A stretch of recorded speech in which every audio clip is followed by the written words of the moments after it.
SportsCenter with Scooby and Ryan. Let's go to some baseball. This game was insane, Ryan. Tigers taking on the Red Sox. Tigers MLB best, 7.6 runs per game in the month of May, bottom of the sixth.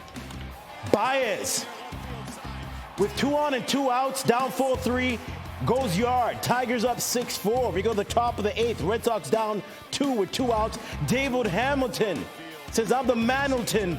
The Manilton, I tried to do that. Red Sox tied 6-6, 11th inning. Game is tied with 2 outs and a runner on. Christian Campbell hits one towards the wall. Zach McKinstry tries to rob it but can't make the play. Comes up just short. Red Sox up 9-7. Now, bottom of the 11th. It's the same score. Baez is up at the plate with runners on. And he's about that life. A walk-off 3-run home run. Incredible play. Let's hear how it sounded on the Tigers broadcast. In the air, deep left field, again! Yes, Tigers win! Javi is unstoppable! Javi keeps the Tigers hot, and they win in extras 10-9.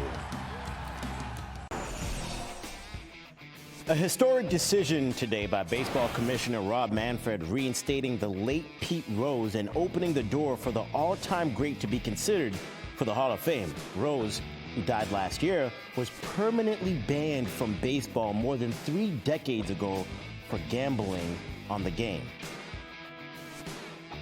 Rose is the all-time leader in hits in games played in Major League Baseball.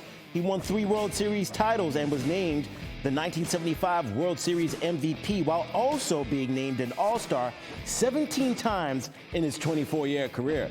The earliest he can be inducted into the Hall is 2028.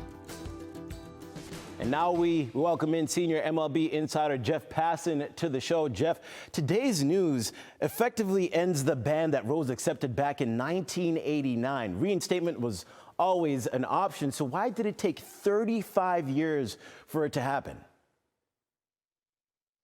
Scooby, Pete Rose applied for reinstatement 2 previous times, was turned down by the former commissioner Bud Selig, as well as the current commissioner Rob Manfred. But after his death in September, Pete Rose's daughter Fawn met with Rob Manfred in December and made the case that if it is a lifetime ban and his life is over, the ban should be lifted. And Rob Manfred found that logic very compelling. And beyond Pete Rose now, he figured, okay, if we're lifting it for him, then it is only fair to lift it for others who are deceased and were on the lifetime ban list. So Shoeless Joe Jackson, a number of the Chicago Black Sox from 1919. This is a significant ruling by Major League Baseball and opens the door for a number of players, Rose and Jackson particularly, to eventually be inducted into the Hall of Fame. All right, so now that Pete Rose is eligible for the Hall of Fame, what needs to happen for him to enter Cooperstown? Well, this is not your normal Hall of Fame ballot where writers are voting on somebody who just recently retired. In order to get voted in after 15 years, you need to go through what is called the Eras Committee. And what they do is they meet every couple of years in order to look at people who haven't been elected by the writers. The next meeting of the Eras Committee is in December 2027. It will be made up of 16 baseball people, former executives, Hall of Famers. It always changes, and it will be awfully interesting to see if that group looks at Pete Rose and says, this is the hit king, 4,256 hits. He belongs in Cooperstown. Or if they believe that the sin of gambling when you are managing and playing is so great that he does not deserve induction. In order to get it, though, he will need to receive 12 of the 16 votes from members of the committee, Scooby. Wow. So Jeff, Manfred has restored his eligibility, but it's up to a panel at the Hall of Fame to decide whether Rose or Jackson or the others get in. What do you think their decision-making process is going to look like? Stan, it's going to be really interesting to see the way that that committee is comprised. Generally speaking, the Eras Committee, which considers people who were not voted in previously. There are old general managers. There are former players, some in the Hall of Fame. It's just a widespread array of people. And For example, we saw them this past year vote in Dick Allen, vote in Dave Parker, players who the writers had overlooked during their time on the ballot. But it's tough. Out of the 16 people on there, you need to get yes votes from 12, and that's been a threshold that for a number of people who have been considered is high. And so it's going to be interesting to see just how many look at Pete Rose as the hit king with 4,256 hits, somebody who is an unequivocal Hall of Famer as a player, versus how many others look at the character clause in the Hall of Fame and suggest that because he did gamble on games when he was a player and manager, that he should remain outside of what they believe are the hallowed halls of Cooperstown. And coincidentally, or not, Wednesday, Pete Rose night in Cincinnati, where the franchise will honor its star and his legacy. Jeff, we appreciate the time in the breakdown. See if Charlie Hustle makes it in. Meanwhile, Kodai Senga and the Mets hosting the Pirates.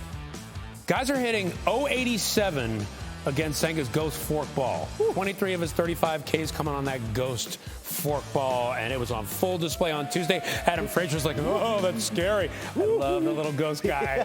Oh, I love it. Jared Triolo. Oh. Shout out our production department. That's right. Run away from the light, Isaiah Kiner-Falefa. And then watch this. Casper, that is not a friendly ghost. Kumambe swinging at the inning. Woo. 5 2/3, 7 Ks, 6 on that ghost fork, and we get a great graphic out of it. Life is good. Bottom of the 7th, bases empty, scored tied at 1. Brett Beatty. That is gone just barely. Just clears the orange line, but count it. Give it to him. Yep, 5th homer of the season for him. Mets up 2-1. That's your boy. Top of the 9th, same score. Edwin Diaz up. Runners on 2nd and 3rd, 2 outs, and Joey Bart going down. Right to second to end the game. Mets hold on for the 2-1 win. Fun time of the show. It's time for Rodeo Drives. You only get that here on the LA Sports Center. We begin with Junior Caminero. His first career grand slam put the Rays ahead for good and put him in some elite company.